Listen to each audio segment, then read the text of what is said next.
Nós temos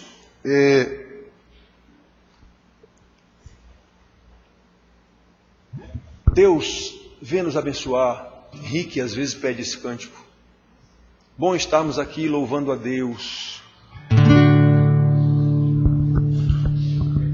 Já me esqueci tudo, João, mas vamos embora. Ah, tá. Estamos aqui louvando a Deus, podendo exaltar seu santo nome. Tempo para isso, tempo para louvarmos a Deus, no só amor, no só Espírito. Tempo para isso, tempo para louvarmos a Deus, um só amor, um só Espírito. Deus venha nos abençoar. Deus venha nos abençoar, e que essa união nunca falte para nós.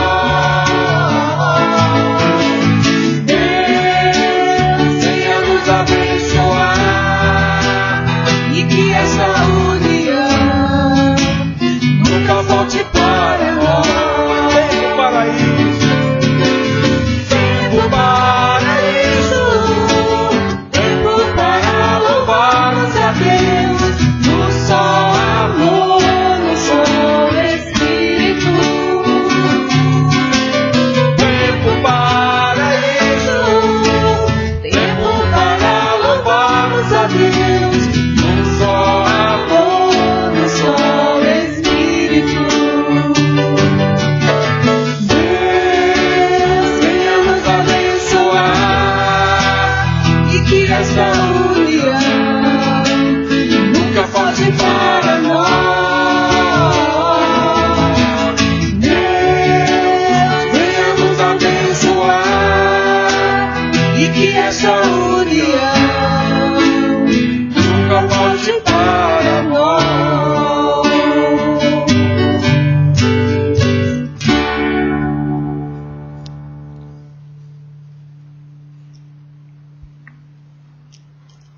Irmãos, há alguns cânticos que eu tenho vergonha de cantar. Eu canto, mas na hora que estou cantando, como eu sempre presto atenção ao que eu estou cantando e não só a melodia, eu tenho vergonha de cantar. Havia um cântico que a gente cantou muito há um tempo atrás, um só corpo, não sei o que, assim, bem ajustado, totalmente. Aquilo é mentira, é tudo mentira que a gente canta aquilo ali. Então eu me sinto mal cantando aquilo, porque eu sei que não é verdade. Seria o ideal, mas o real é muito distante, mas bota muito nisso, não é? Então, que essa união nunca falte para nós. Nossa igreja é tão pequena. Qual é a convivência que nós temos uns com os outros? Alguns só no domingo. E olhe, né? Os outros vêm na segunda, vêm na sexta. Até a gente chegar atrasado na escola dominical, os que chegam antes e ficam esperando pelos outros ali fora, é um momento de comunhão.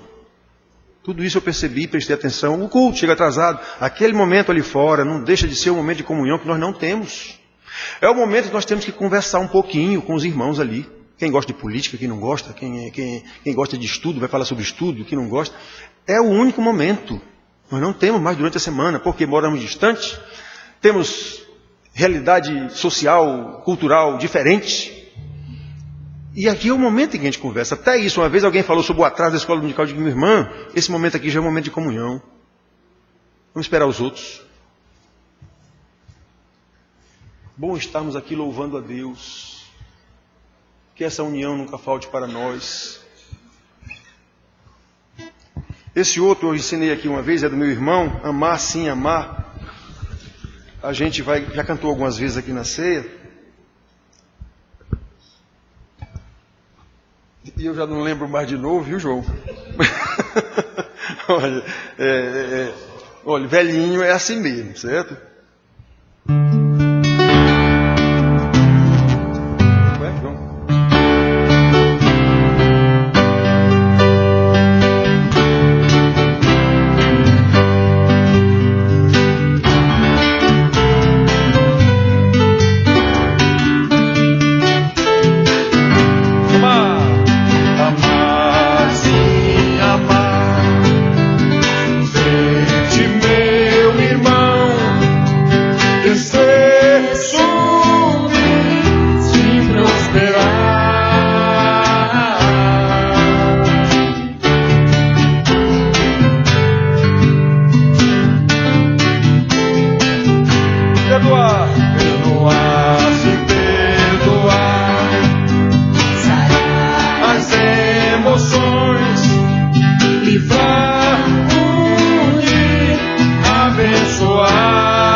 perdoar. Amar e perdoar, perfeita adoração, que faz subir cada oração.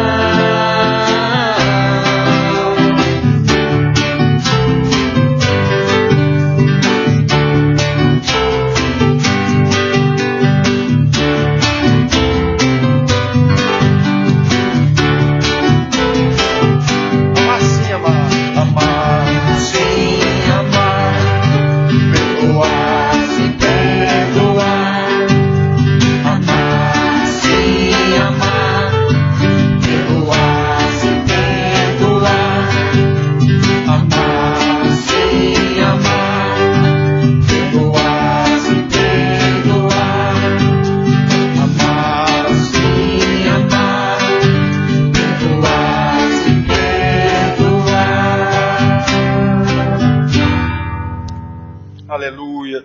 Louvado seja Deus. Júnior, faça uma oração, Júnior. Senhor, nós estamos aqui, ó Pai, em Tua presença. Fica conosco, Senhor, em cada momento deste culto. E que em nossas vidas, em toda a nossa vida, Senhor, em todo o nosso tempo de existência, o Senhor nos ensine cada dia a amar e a perdoar, assim como o Senhor nos ama e nos perdoa. Fica conosco, Senhor, em nome de Jesus. Amém. Amém. Irmãos, hoje celebramos a Santa Ceia, que o Senhor Jesus... Feche, Vitinho, feche. Aí tá bom, na porta aí. Como Jesus mandou, fazer isso em memória de mim. É um momento precioso que o próprio Senhor propiciou para ele e seus discípulos naquela ocasião e ordenou que fizessem nas vezes seguidas em que se reunisse com aquele propósito. E nós fazemos isso de uma forma simbólica, que não é nem perto parecido com o que aconteceu lá, mas foi a forma que a igreja achou de cumprir esse mandamento. Nós não jantamos juntos. Eles sim, nós não. Então nós fazemos de uma forma simbólica, com um pedacinho de pão e um pedacinho de um cálicezinho de vinho, mas é para a gente lembrar, sabe? Nós aprendemos na igreja, nós sabemos a história, né? Para a gente ficar lembrado, meu Deus, que milagre incrível! E as pessoas andam atrás de milagre pelas igrejas por aí. Não conseguem sequer entender o milagre da conversão. Esses que andam atrás de milagre de bênção para cima e para baixo, nunca conseguiram entender o grande milagre da conversão. É por isso que andam peregrinando de igreja em igreja atrás de milagre. Essas pessoas, irmãos, eu não tenho medo de afirmar, não são salvas. Não tenho nenhum medo de afirmar isso. Então hoje é culto de Santa Ceia. O pastor Antonino preparou a mensagem e nós convidamos o pastor Antonino, que já está aqui, para trazer a mensagem. Eu vou ali para frente, do lado de Caio, para ficar prestando atenção também. Vamos ouvir com atenção a mensagem e logo em seguida nós passaremos para a celebração da Santa Ceia. Eu e o pastor Antonino faremos a ministração aqui na frente com os presbíteros Rick e Paulo. Não foi? Foi. Os anciãos distribuíram hoje de manhã, os anciãos Daniel e Iremar, aí agora à noite os jovens Paulo e Rick farão a distribuição conosco aqui.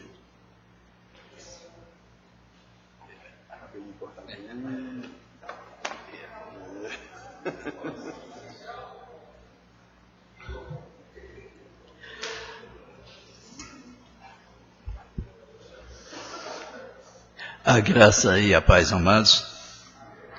Convidamos a congregação a abrir a palavra de Deus, Evangelho de João,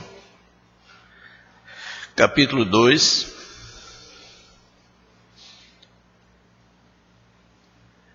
versos de 1 a 12.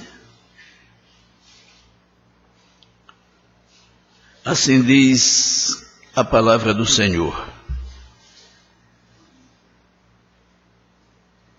As bodas de Caná da Galileia. 3 dias depois, houve um casamento em Caná da Galileia, achando-se ali a mãe de Jesus. Jesus também foi convidado com os seus discípulos para o casamento. Tendo acabado o vinho, a mãe de Jesus lhe disse: eles não têm mais vinho. Mas Jesus lhe disse: mulher, que tenho eu contigo? Ainda não é chegada a minha hora. Então ela falou aos serventes: fazei tudo o que ele vos disser. Estavam ali 6 talhas de pedra que os fariseus usavam para as purificações, e cada uma levava 2 ou 3 metretas, cerca de 480 a 500 litros. Jesus lhes disse: enchei de água as talhas, e eles as encheram totalmente. Então lhes determinou: tirai agora e levai ao mestre-sala. Eles o fizeram. Tendo o mestre-sala provado a água transformada em vinho, não sabendo de onde viera, se bem que o sabiam os serventes que haviam tirado a água, chamou o noivo. E lhe disse: todos costumam pôr primeiro o bom vinho, e quando já beberam fartamente, servem o inferior. Tu, porém, guardaste o bom vinho até agora. Com este deu Jesus princípio a seus sinais em Caná da Galileia. Manifestou a sua glória e os seus discípulos creram nele. Depois disto, desceu ele para Cafarnaum com sua mãe, seus irmãos e seus discípulos, e ficaram ali não muitos dias. Deus aplique sua palavra lida. Curve sua cabeça, ore ao Senhor.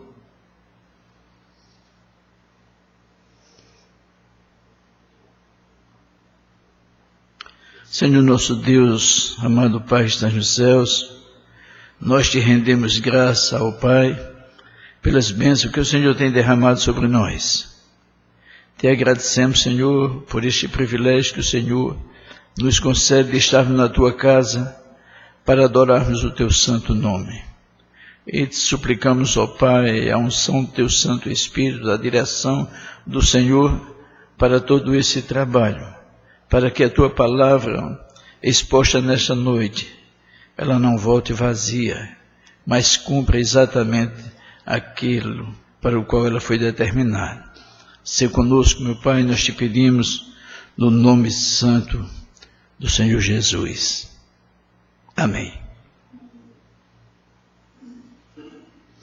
Amados, nós gostaríamos, aproveitando que hoje é noite de Santa Ceia, de estarmos compartilhando com os irmãos o sentido do milagre de Caná da Galileia.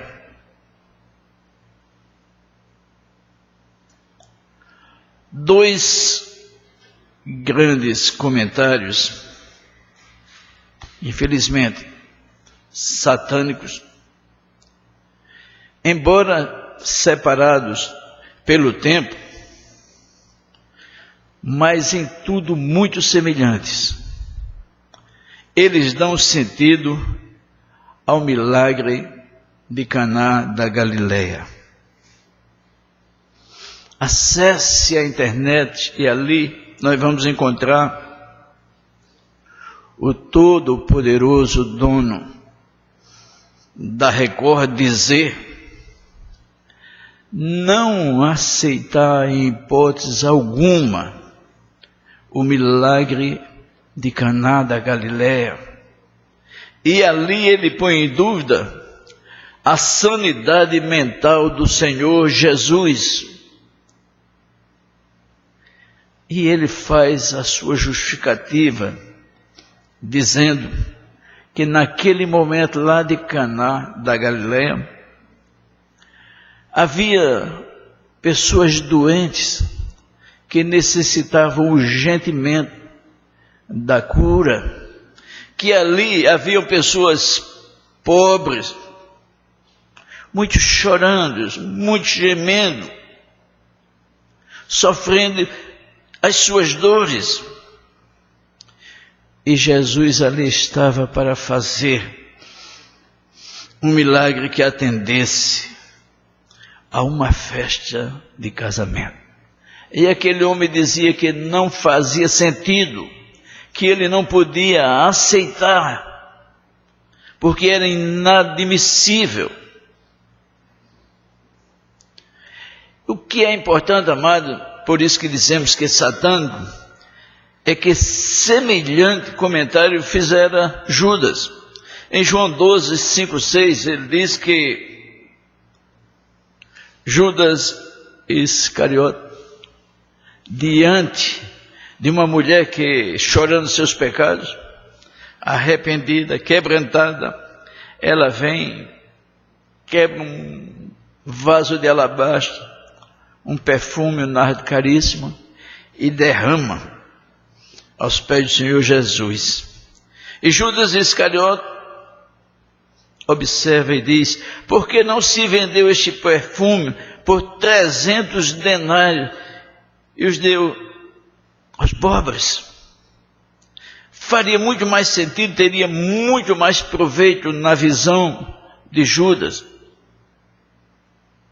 Mas a palavra de Deus diz que ele, Judas, disse isso não porque ele estivesse interessado, não porque ele estivesse preocupado com os pobres, mas a palavra de Deus é muito clara, era exatamente porque ele era ladrão, e tendo a bolsa, tirava o que nela se lançava.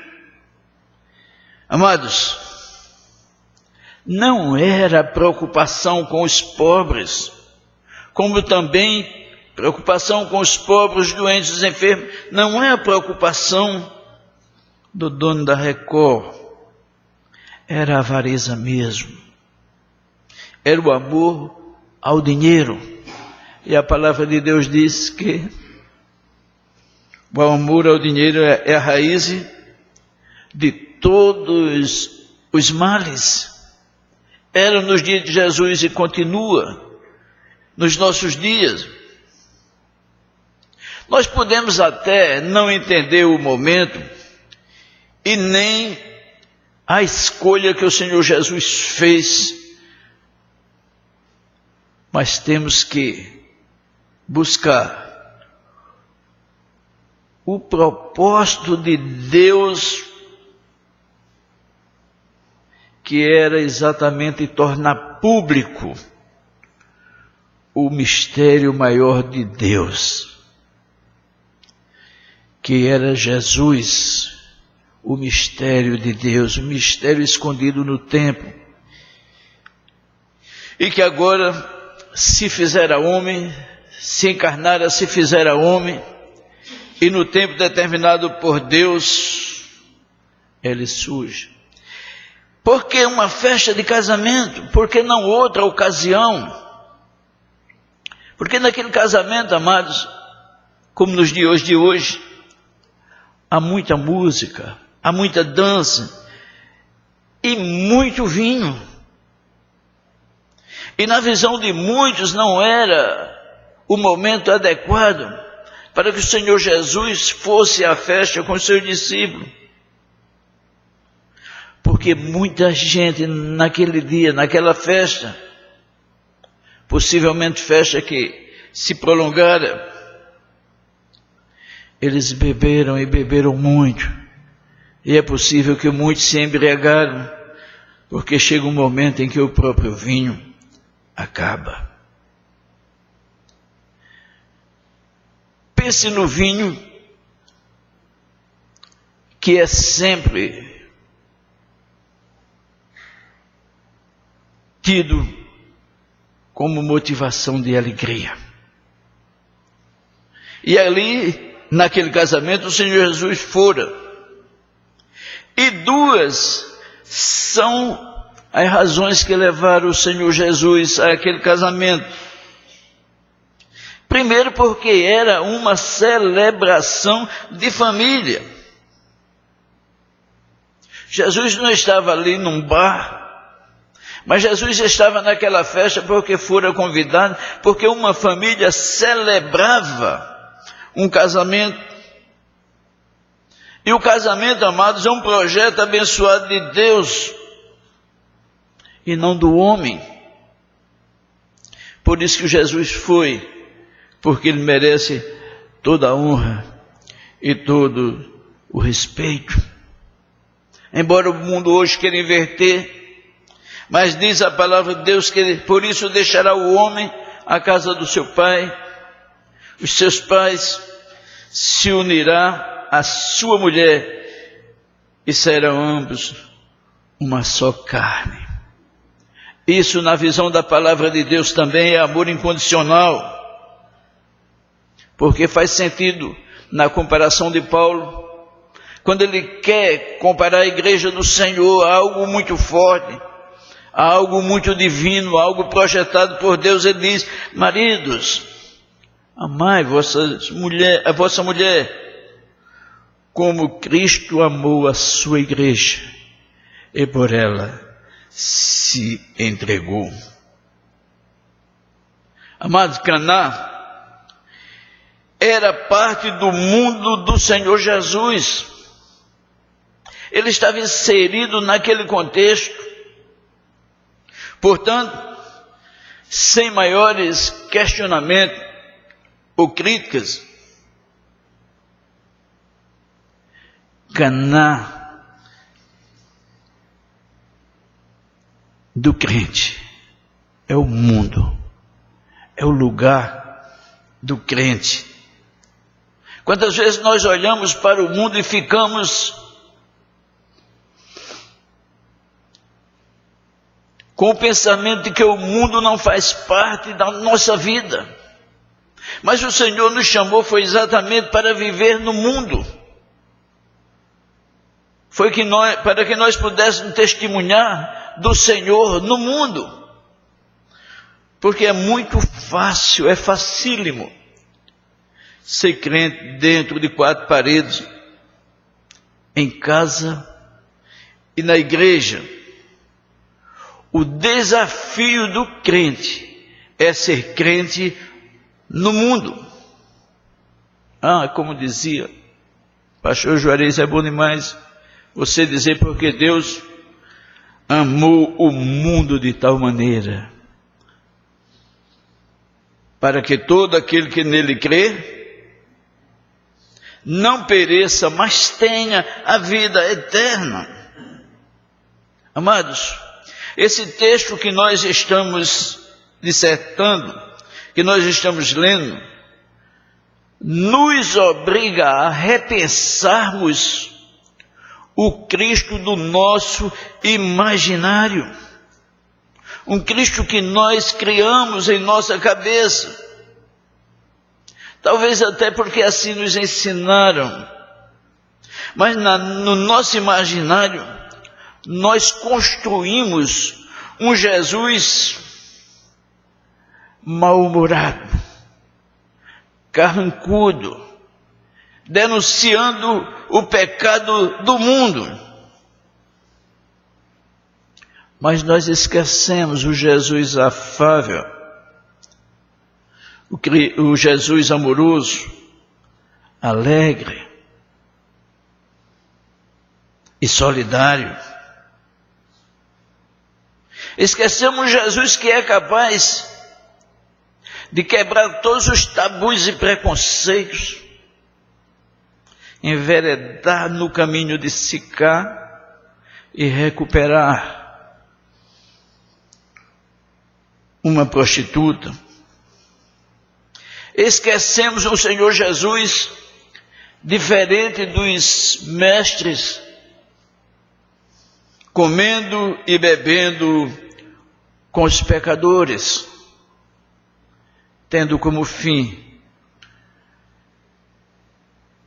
alcançá-los. Os evangelhos, eles revelam o mistério de Deus que está escondido no tempo, e aquele era o momento propício, que era tornar visível que Jesus era o Messias de Deus. No Evangelho de João, Jesus se revela a si mesmo e revela o seu ofício quando ele diz: eu sou o bom pastor, e o bom pastor dá a vida pelas suas ovelhas. Mas, amados, o que tem a ver Caná com isso? É porque Caná da Galiléia, havia Caná dos gentios, mas em Caná da Galiléia que Jesus finca as bases do seu ministério, inaugurando a era messiânica. Era como se o Senhor Jesus estivesse dizendo: o reino de Deus é chegado.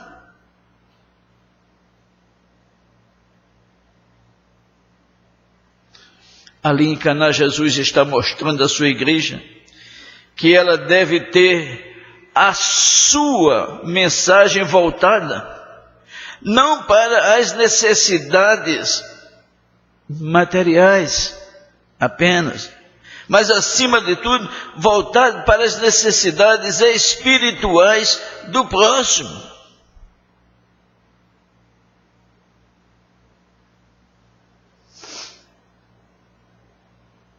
De forma bem clara, bem objetiva.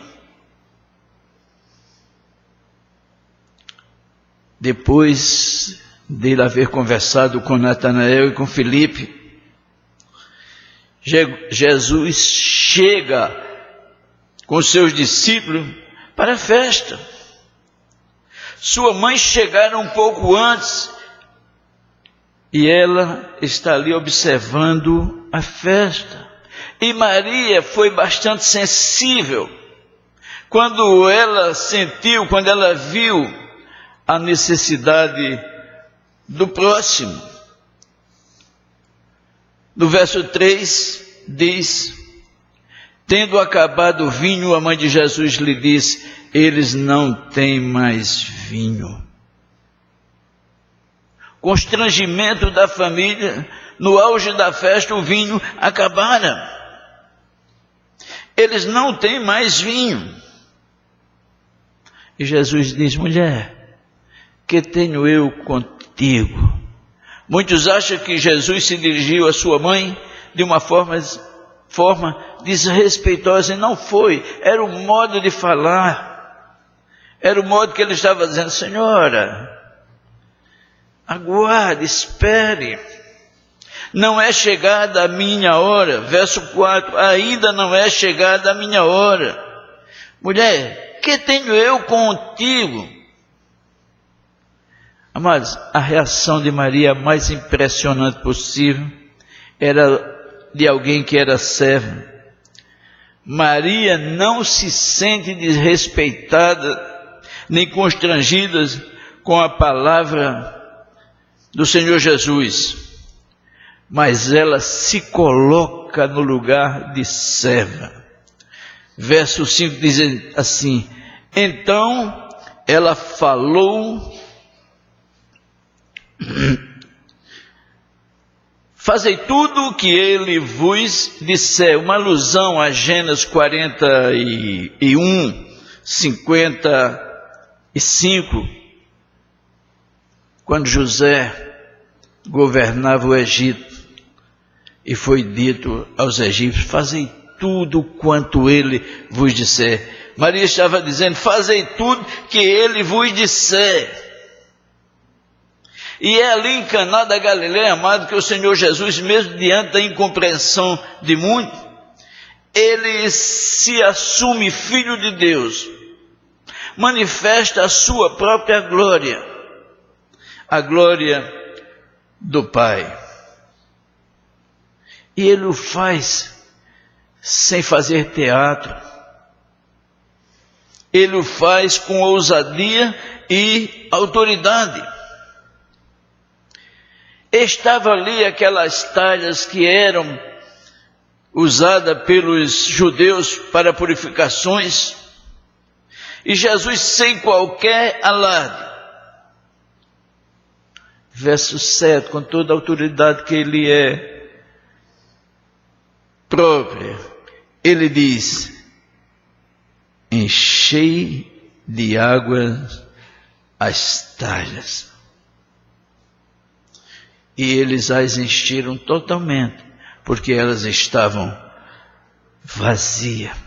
Jesus o faz na sua autoridade, a autoridade que a igreja precisa ter em nossos dias, para que o mundo possa acreditar que nós somos igreja do Senhor. É necessário que nós tenhamos o poder de fazer diferente. No verso 8, diz o Senhor: tirai agora e levai ao mestre Sala. O Senhor Jesus, amado, não espera o vinho fermentar, não espera o vinho descansar, nem precisa envelhecer em barril de carvalho. E é o melhor vinho.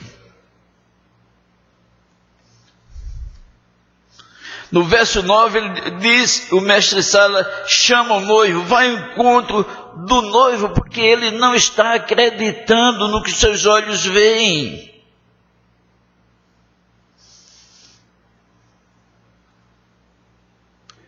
Todos agem ao contrário do noivo. Verso 10. Todos costumam pôr o bom vinho primeiro. Aí depois, quando já se está embriagado, quando a festa já caminha para o fim, se coloca o vinho de qualidade inferior. Tu, porém, guardaste o bom vinho até agora, deixaste para servir no fim.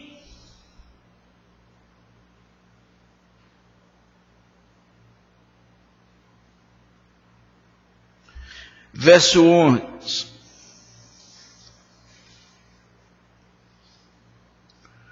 Com este deu Jesus princípio aos seus sinais em Caná da Galileia. Era o ponto de partida do ministério do Senhor Jesus. Foi ali em Caná da Galileia que ele manifestou a sua glória e os seus discípulos creram nele. Possivelmente alguma dúvida ainda tivesse alguns dos discípulos. Diz a palavra de Deus que quando assim se manifesta, quando assim ele realiza esse milagre, os seus discípulos creram nele. Amados, por que uma festa de casamento, como alguém tenta entender? Porque as talhas da purificação dos judeus, porque o vinho.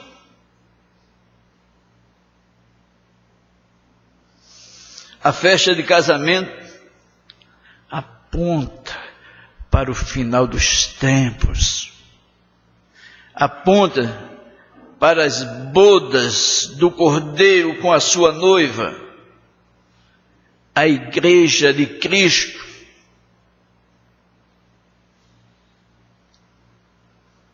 E não haverá qualquer constrangimento ou falta de vinho nesse enlace.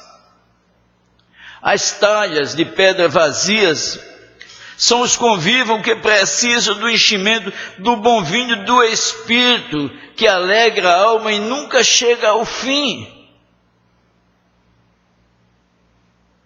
Precisamos, amado, ter a convicção de que somos a noiva do Cordeiro e que com ele habitaremos para todos sempre em uma festa que não terá fim.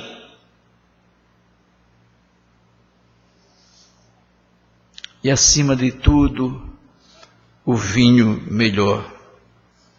Naquele momento, o vinho simboliza o sangue do Cordeiro derramado na cruz do Calvário em favor de muitos e não de todos. Sangue que nos purifica de todo o pecado e que nos torna mais alvo do que a neve.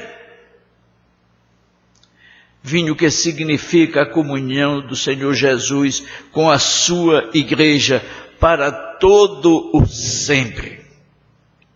Mateus 26, 29, encerrando, diz assim: e digo-vos que, desta hora em diante, não beberei deste fruto da videira, até aquele dia em que eu hei de beber novo, convosco, igreja do Senhor, convosco, no reino do meu Pai. Que Ele nos abençoe.